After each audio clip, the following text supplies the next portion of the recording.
1994 ശ്രീനിവാസന്റേതായി മലയാളത്തിൽ റിലീസ് ചെയ്തത് 7 ചിത്രങ്ങളാണ്. ഫെബ്രുവരി 4 തിയേറ്ററിലെത്തിയ താഹയുടെ വാരഫലമായിരുന്നു 94 ശ്രീനിവാസന്റെ ആദ്യത്തെ റിലീസ്.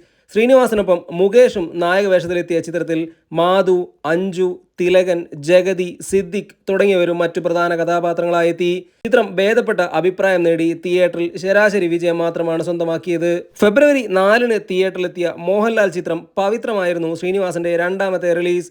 രാജീവ് കുമാർ സംവിധാനം ചെയ്ത ചിത്രം പക്ഷേ തിയേറ്ററിൽ ശരാശരി വിജയത്തിലൊതുങ്ങി. ശോഭനയായിരുന്നു നായിക. തിലകൻ, ശ്രീവിദ്യ തുടങ്ങിയവരും മറ്റു പ്രധാന കഥാപാത്രങ്ങളെ അവതരിപ്പിച്ചു.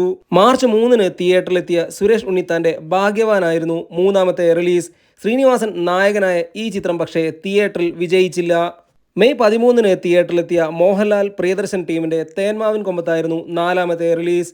ഈ ചിത്രത്തിൽ അപ്പക്കാള എന്ന കഥാപാത്രമായി ശ്രീനിവാസനും ഉണ്ടായിരുന്നു. ശ്രീനിവാസന്റെ മികച്ച പ്രകടനമുള്ള ചിത്രമായിരുന്നു തേന്മാവിൻ കൊമ്പത്ത്. 94 ഏറ്റവും വലിയ വിജയമായി തേന്മാവിൻ കൊമ്പത്ത് മാറി. ശോഭന നായികയായി എത്തിയ ചിത്രത്തിൽ നെടുമുടി വേണു, കവിയൂർ പൊന്നമ്മ, സുകുമാരി തുടങ്ങിയവരൊക്കെ മറ്റു പ്രധാന കഥാപാത്രങ്ങളായി എത്തി. സെപ്റ്റംബർ 15 തിയേറ്ററിലെത്തിയ ഹരിദാസിന്റെ കിന്നരിപ്പുഴയോരമായിരുന്നു അടുത്ത റിലീസ്. ശ്രീനിവാസൻ കേന്ദ്ര കഥാപാത്രത്തെ അവതരിപ്പിച്ച ചിത്രത്തിൽ സിദ്ദിഖ്, തിലകൻ, ജഗതി, ജനാർദ്ദനൻ, ദേവയാനി തുടങ്ങിയവരും മറ്റു പ്രധാന കഥാപാത്രങ്ങളെ അവതരിപ്പിച്ചു.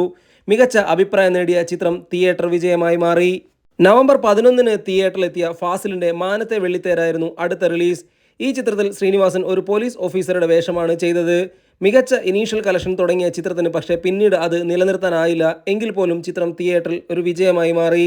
നവംബർ 25 തിയേറ്ററിലെത്തിയ ജയറാം ഹരിദാസ് ടീമിന്റെ വധു ഡോക്ടറാണ് ആയിരുന്നു 94 ശ്രീനിവാസന്റെ അവസാനത്തെയും 7ാമത്തെയും റിലീസ്. ശ്രീനിവാസൻ മികച്ചൊരു വേഷം ചെയ്ത ചിത്രത്തിന് ഭേദപ്പെട്ട പ്രതികരണം ലഭിച്ചുവെങ്കിലും തിയേറ്ററിൽ അർഹിച്ച വിജയം നേടാൻ കഴിഞ്ഞില്ല.